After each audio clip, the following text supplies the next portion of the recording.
Yes, some of the important points we'll discuss today about Java programming.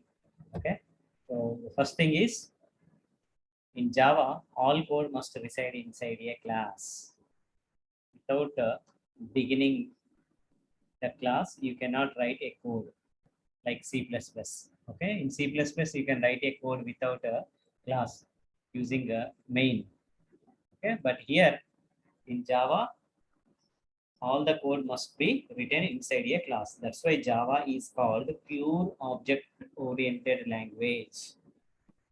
Pure object-oriented language. C++ is not pure object-oriented language because you can write a code without class also in C++, but here it is not possible. Java Virtual Machine JVM won't allow you to write a code without a class. Okay, so that is the first thing to be remembered.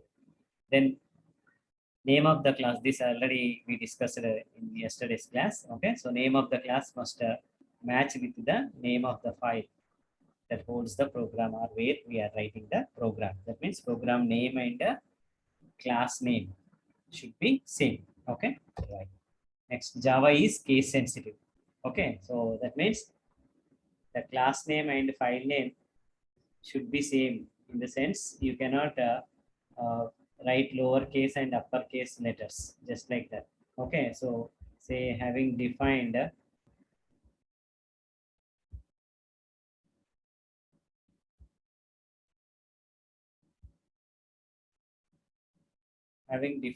class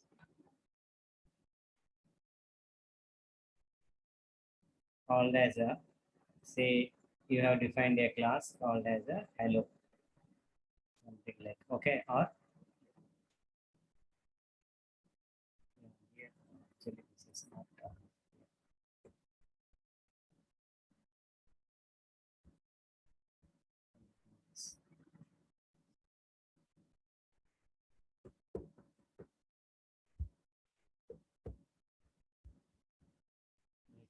erase this.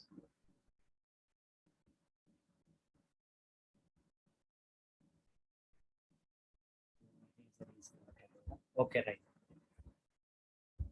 So assume that you have defined a class called as a hello. Sorry. Okay, so HELLO, and you cannot define a file name with a capital hello. Okay, both are treated as a different. That is what I would like to convey here. Okay, so lowercase and uppercase are treated as a different one. So that's why Java is case sensitive.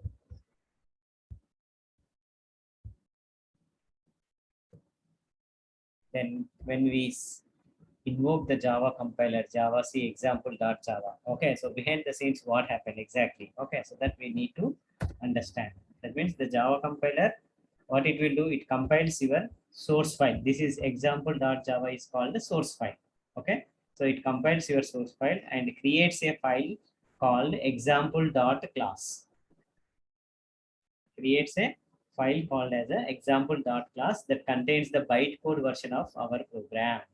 Okay, so that means all your source code is converted into bytecode. I said in Java, JVM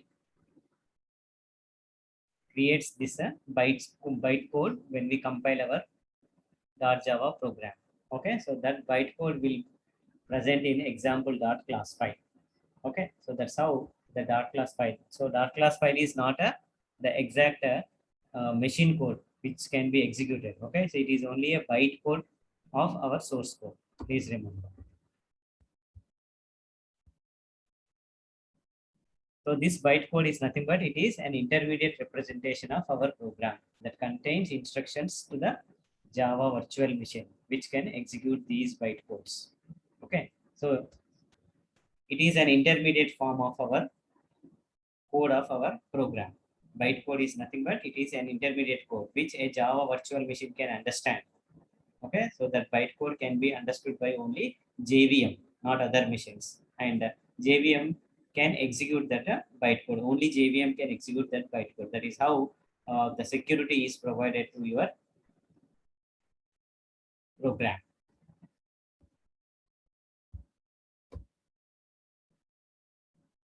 we said Java is secure. Okay, so how it is secure? This is how, because it converts into bytecode, and only bytecode can be executed only by the JVM.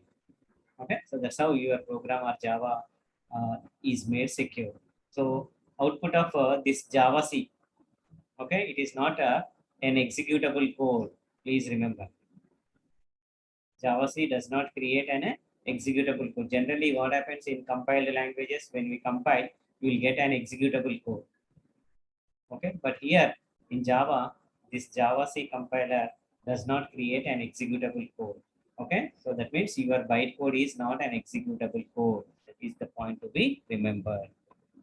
It is only an intermediate form of a code.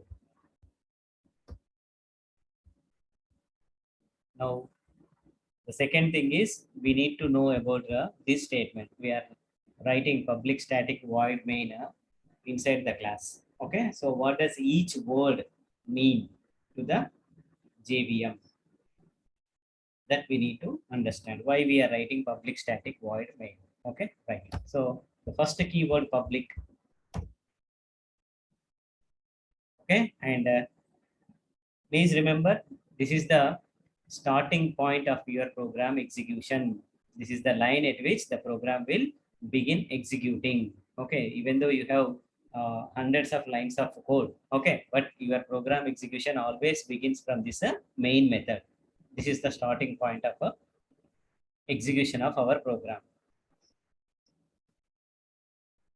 So all Java applications begin execution by calling the main method. Okay, so if you write any Java application, if you develop any Java application, it should contain one main method, and your program, that application will start execution from this main method onwards. This is the beginning or starting point, we can say.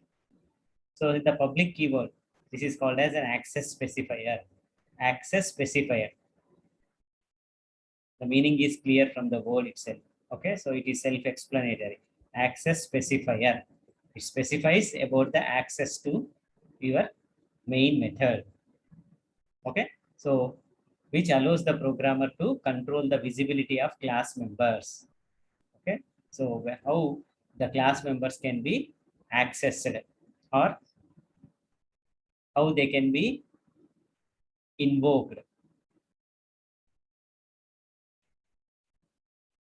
whether they can be accessed from outside the class or within the class only we should access. That is indicated by generally access specifier. Okay, so the public is one such a access specifier. Okay, so what it will do, we'll see. What is the meaning of public? Okay, so if you define a class member with the keyword public, okay, so it indicates that you are making the member which can be accessed by the code outside of the class in which this member is declared. Okay, so if a member is declared as public, if a member is declared, that means here main is member of a class. Yes or no?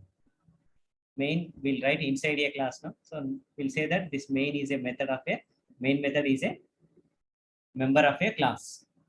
Okay, now we are writing this main method as public main we are writing. Okay, so public means it can be accessible by the code outside the class. That means if there is a method or a class which is outside of this class, okay, so then that class or that method can access this main method. That is the meaning of this. Okay, so when you say public, it is public. That means anyone can access this method. That is the meaning.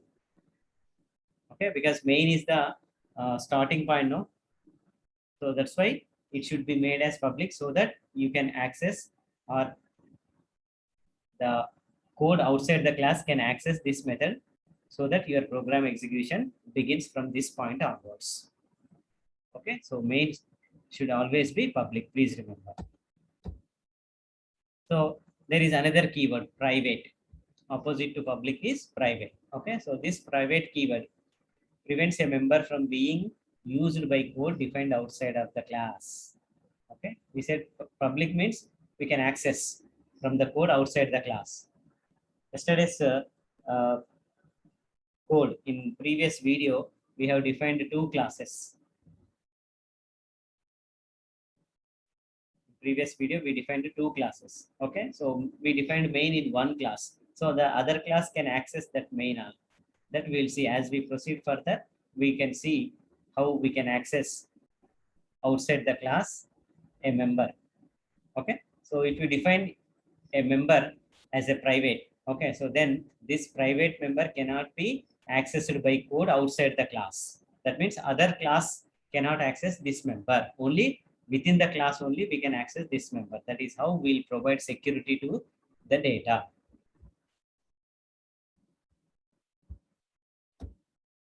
Then main must be declared as public, as I said. Okay, so it must be declared as a public. Why can't we declare it as private? Since it must be called by code outside of its class when the program is started. Okay, because you are calling this main by executing the Java application Java. You are just saying, say, example.java program you compiled. Okay, so then example dot class file it creates. Okay, so then how you are executing on the command prompt, you are saying that Java example. Okay, so that Java is nothing but a Java runtime application which is calling your dot class file. Okay, so that means you are accessing the main method outside the class. Okay, so to provide that facility, that's why main must be declared public. Had it been declared as private, if you type Java example, then it cannot access your main method. So then there is no way of executing your program, then it gives error. Clear? So that's why main must be declared as a public. Please remember. Then there is another keyword, public static, we are saying. Okay, so the keyword static allows the main to be called without having to instantiate a particular instance of the class. Okay, so that means when we declare a class, actually, what happens? We need to create an object for the class. Then using that object, we call the methods inside the class. That is how actually a method has to be invoked or called. Okay, but main is a class of an example, say example.java. Okay, you have defined a example class example. So in example class, you defined this main method. Okay, so actually it has to called by using an object. It has to be called by using an object. First, you have to create an object for the class example. Then using that object, you should call this method. Okay, but when you declare this main method as static, what happens without creating object, that is called instantiation. Creating object is called as an instantiation. Okay, so without having to instantiate, okay, so without creating object, you can still call this a main method. Okay, so even in other classes also, any member which is declared as static, okay, so you can directly call that member by using the class name. When you say Java example, that means you are calling this main method by using class name. Example is the class, no? So you are calling this main method by using that class name. Okay, so that is how the static keyword works here. Okay, so second keyword, public and static. So this is why it is required, because this is why we should declare main as static. We made it clear why main has to be declared as public. Okay, so there is outside the class we need to invoke. That's why it should be public. Similarly, why it has to be declared as static? This is the question generally asked in interviews. Okay, because it is necessary since main is called by JVM. Main is generally called by the Java virtual machine before any objects are created. Okay, so that means without creating any object for your program, then we need to create this main. We need to call this a main method. Okay, so JVM calls this main method without creating any object. So that's why main must be declared as a static. Okay.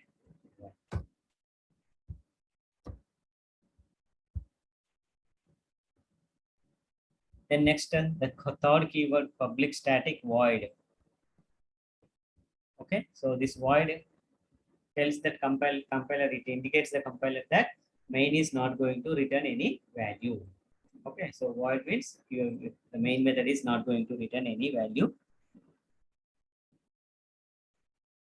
to JVM. Okay, So these are the three keywords: public, static, void, and main is the method name. Okay.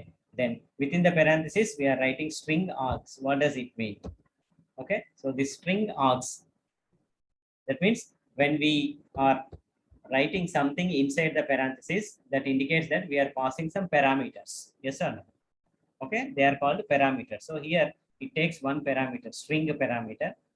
Okay. So, and a variable of a string type, args. Okay. So what is args? See here, followed by square brackets, empty square bracket. That means it is an array. Okay. So this declares a parameter named args, which is an array of instances of the class. Now this array contains string instances. Okay. So instances of this class string. Here string is a class. Okay. So objects of this string class will be stored in args. Okay. So when it will be used, now see, that is important. So that means whenever we pass command line arguments, like we are saying the Java example, after that, if you pass something like hello, world, welcome, these kind of words, if you pass, okay, so then they will be taught into this variable args. Okay, so now just see here, args receives any command and arguments present when the program is executed. So how we execute Java program? By using the command Java. Okay, so at that time, after your dot class file, if you pass some arguments, they will be received into this args variable. Okay, but we are not using any command line arguments. That's why now there are no parameters into this. Okay, but syntax wise, we should pass this parameter string args.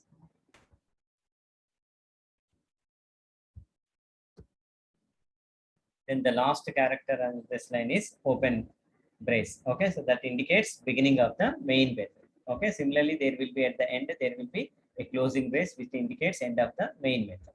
Okay. So this open brace indicates that this is the starting of the mains body. Okay, so all the code, whatever code you want to write, you can write within the open curly brace and closing curly brace. All the stuff should go between these open and closing curly braces. Okay, right. Now, please remember what happens.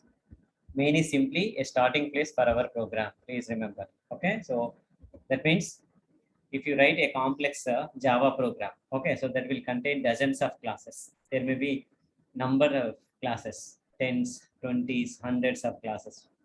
Okay, but only one of the class will need to have a main method. Only one in one class only we should define this main method, because that is the starting point of your program. Even though you have hundreds of classes, your program execution always begins from the class in which the main method is defined. It won't start from the first line onwards. Please remember, say for example, in 50th class, you have defined this main method. Okay, so then your program execution starts from 50th class onwards. Afterwards, if you are creating objects for other classes, then they will be invoked.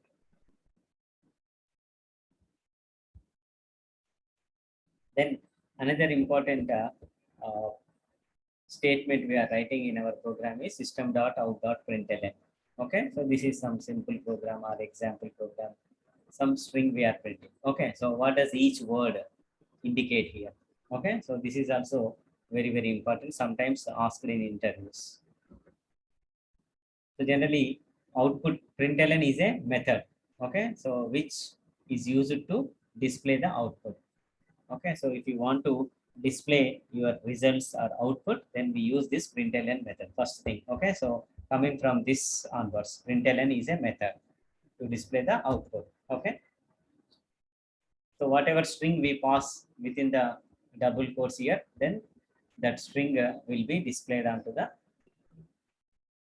output screen using this println method. Okay, now system is a predefined class. See here, whatever we write with capital letter in Java, that is treated as a class. Please remember, if something is beginning with capital letter, means it is nothing but name of the class. This is the convention followed in a Java. We should remember. So system is a predefined class which provides access to the system. That means you are providing an access to the println method in this to our system. Okay, so system here indicates nothing but Java application, whatever application we develop that. Okay, then out is a object here. Out is an object. Okay, so which indicates output stream. Okay, so this output stream is connected to the console. That means this println method displays this string onto the console output. Okay, so output screen. Okay, so here output screen is nothing but our console. Console is nothing but our command prompt. Okay, so at the command prompt, the output will be displayed here when you write system.out.println. Please remember. Okay. So always it is displayed only onto the console only. System.out, if you write, it will be displayed on the console. That means at the command prompt, the output will be displayed. Right. So next, we'll see some basic things that we need to know. Okay, so when we store data, how data can be stored in a Java? Data can be stored in different forms like numbers, characters, or strings. Okay, so numbers can include some numbers without decimal point, some numbers with the decimal point. Both types of numbers we use for storing the data. Similarly, some characters. Okay, so some single characters will store. Similarly, a group of characters will store. They are called as a strings, like this. Okay, so please remember here, single character must be enclosed in single quotes and collection of characters. That means these strings must be enclosed in a double quotes. This is the convention followed. Right now, so we say, for example, I want to use some number here without a decimal point. Okay, so then what I can do, I can use a data type of called as a int here. Okay, I can use a data type of a called as a int here. Okay, so int some variable I can declare and I can assign the value to this variable. Then I can print here. Okay, so instead of just printing the number, you can also have some message printed there, then followed by the variable value. Okay, so these two must be separated with this symbol plus here. In Java, we use the symbol plus. Okay, so this is called concatenation symbol. Okay, so this and these two values will be concatenated. Okay, so let us just see an example program, how we can use these different types of numbers in the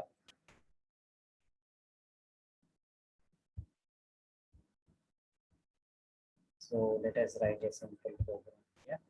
Okay, so text document here.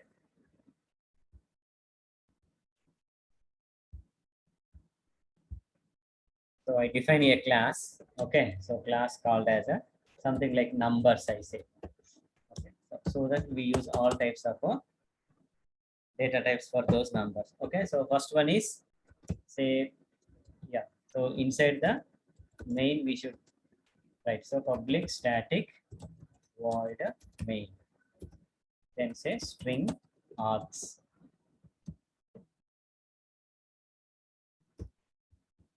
So let me increase the font size.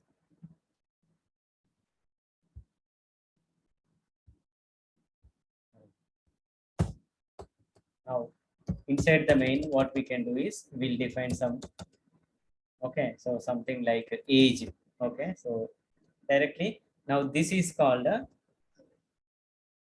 when you declare, this is called variable declaration. Here age is called an identifier or variable name.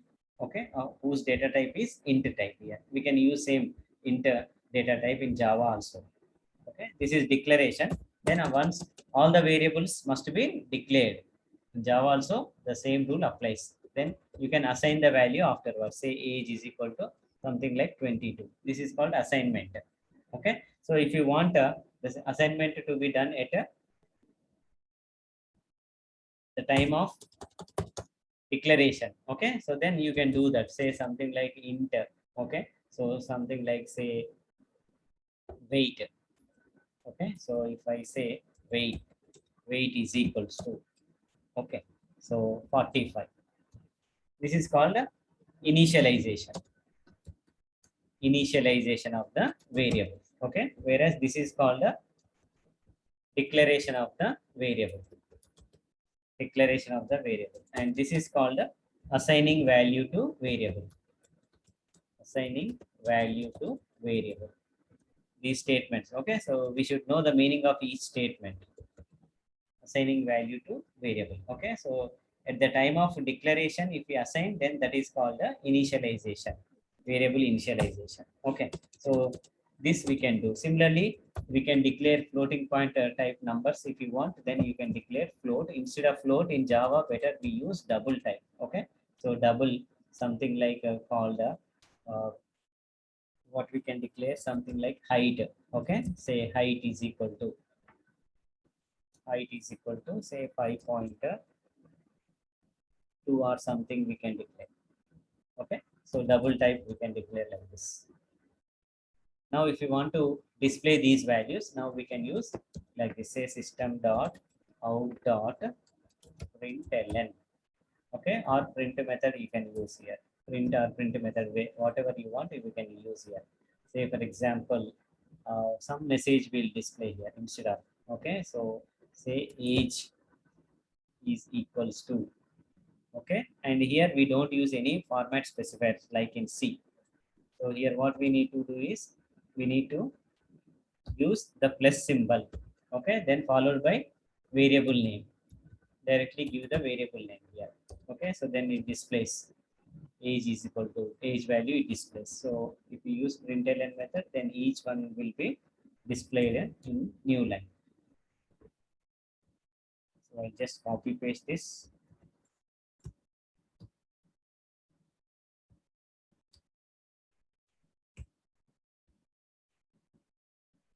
Then the second one is weight. Okay, say weight is equals to, give some space so that the number will be displayed there. Okay, so then give the variable name plus, then you say weight. Similarly, if you want to print the height value, okay, so here no need of specifying any format specifier. Automatically, it will be displayed in floating point or double format type here. Okay, so then give the variable name height here. Okay, so then close this. Then close this. So I save this program. They save as.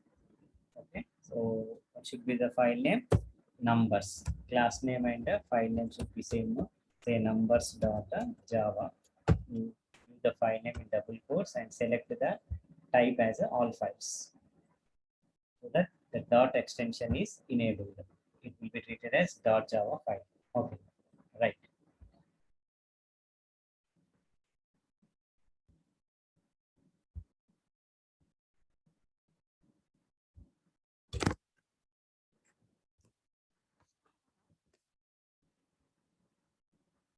Then go back to our Java programs. Now compile this code. Okay, say Java C, then say numbers dot Java. Then execute the code. Say Java numbers. Now you can see age is equal to 22, height, weight is equal to 45, and height is equal to 5.2 display rate. So this is how we can store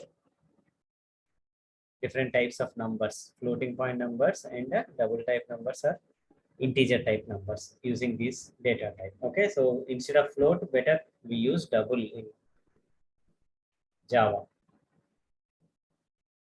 Okay, right.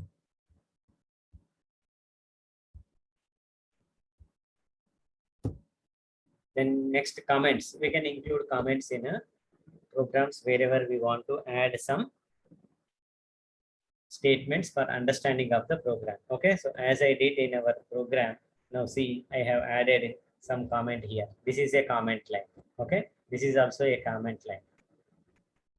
Here, this is also a comment line. Wherever it requires, we can add these comment lines. Okay, so even this is called a single line comment. Double slash is called a C++ type of comment here. This is because Java follows C++ syntax. Okay, so this is called single line comment. Okay, you can also have multi-line comment like C. Okay, so here you can include multi-line comment with a slash star. Okay, and you can just write here, this is an example, and you can write a multi-line, more than one line comment like this: program demonstrating numbers, like this. So multi-line comment. What happens when we write a comment? Okay, so that means this statement or these lines will be simply ignored by the compiler. It simply ignores these comment lines. Okay, so no processing will be done on these comment lines. They are only for the understanding of the program. If you want to include some message to the user, okay, so then we can write these comments.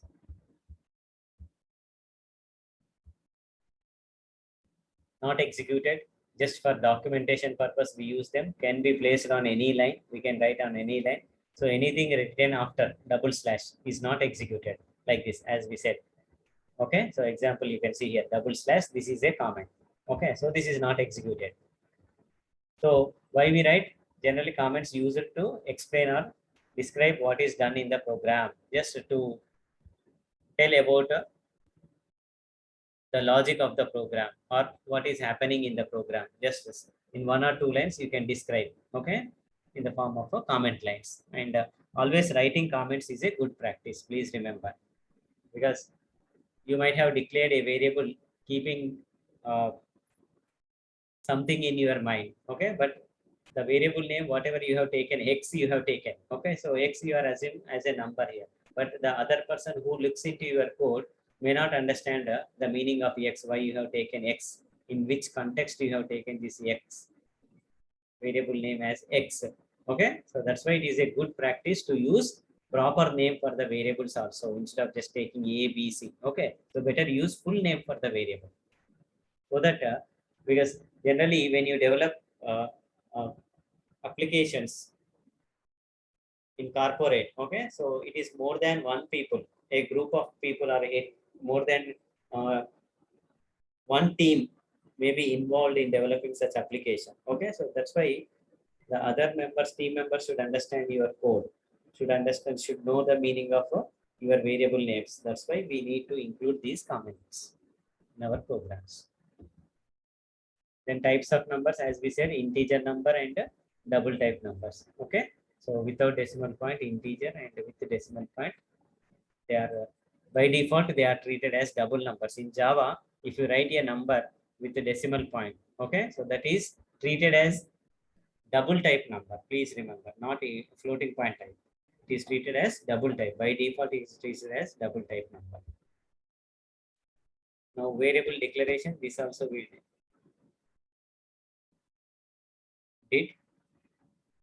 Okay, so before using any name, it must be declared. Okay, so with the type needed only once in one program.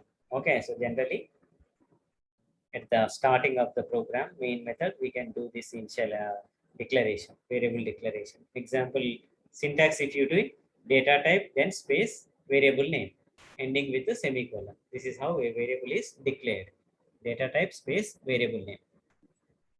Okay, so examples you can see here: double total, this stores total value of something. Okay, so int index, say int a b c, and if you have more than one variable of same type, they must be separated with the commas, and finally end with the semicolon. Now once a variable is declared, we can assign using the assignment statement. As I said here, a is equal to 10 means you are assigning here, this is called declaration, and both this is called initialization. But you cannot say 10 is equal to a. If you write, then that is wrong. You will get compilation error. Why? Because what happens when you write a assignment statement here? When you write an assignment statement, what happens here?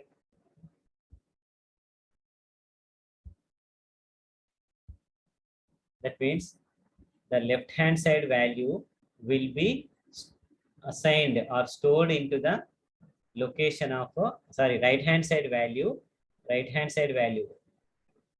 For this assignment, there are two values. LHS side we have one variable name, RHS side we have value. Okay, so this right hand side value will be stored into the location of this left hand side variable. That's why to the assignment operator, always left hand side should contain a variable name.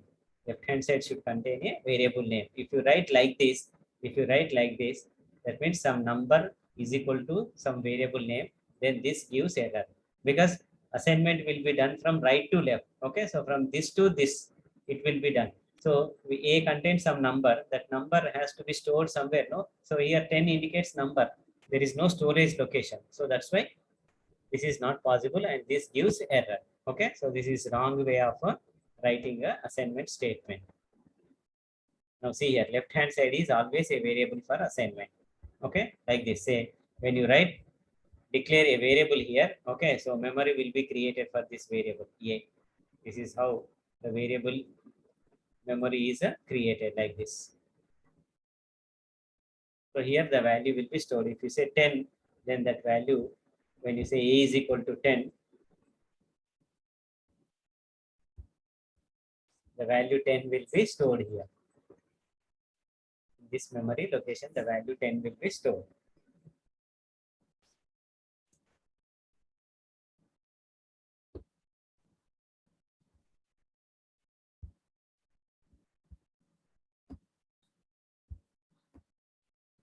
Now, you try to do this assignment, declare two variables.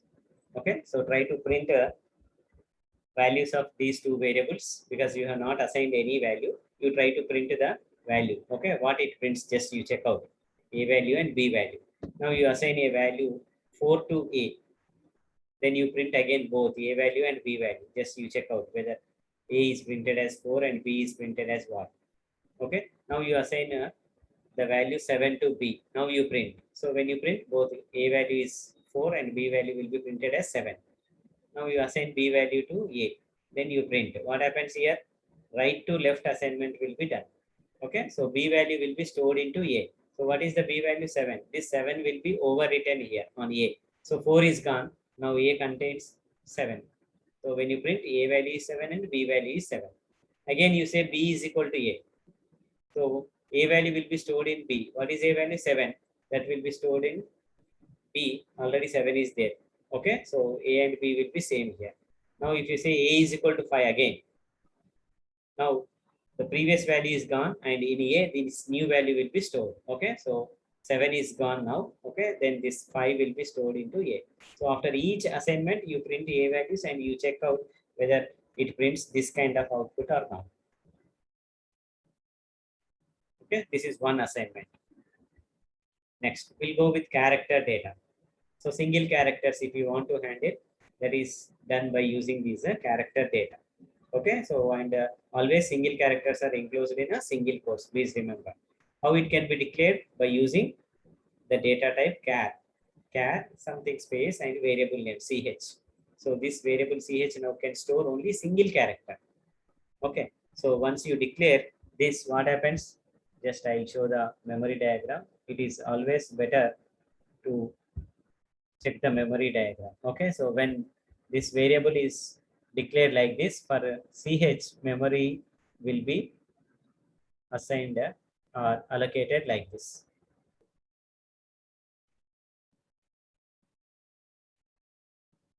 Okay, now this memory is given the name ch, and afterwards when you assign like this ch is equal to k, then in this memory location the value k will be stored. And please remember, when you assign, the k must be enclosed in a single quotes, otherwise it gives error. K must be enclosed in single quotes.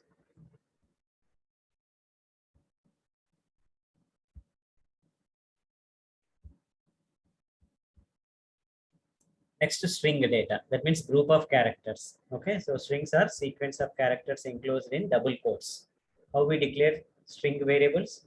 By using the data type or class you can call string. S should be in capital letter. This is a class actually. String space. You can give some name here, name, okay, or address where my variable name, string line.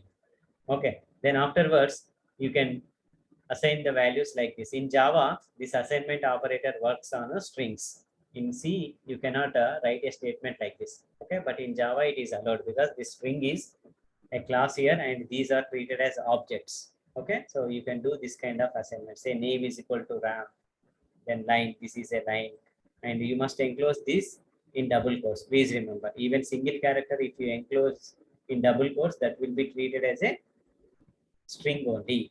Okay, and empty string, like just double quotes opening and double quotes closing, this is called as an empty string. Okay, so even in println we are giving some strings in double quotes. Okay, so these are also nothing but the strings only. Okay, right. Now there is another assignment. You try to print these symbols in this format, right? Programs. Okay, so this is one type of way you need to print the stars, and this is another way of printing the stars.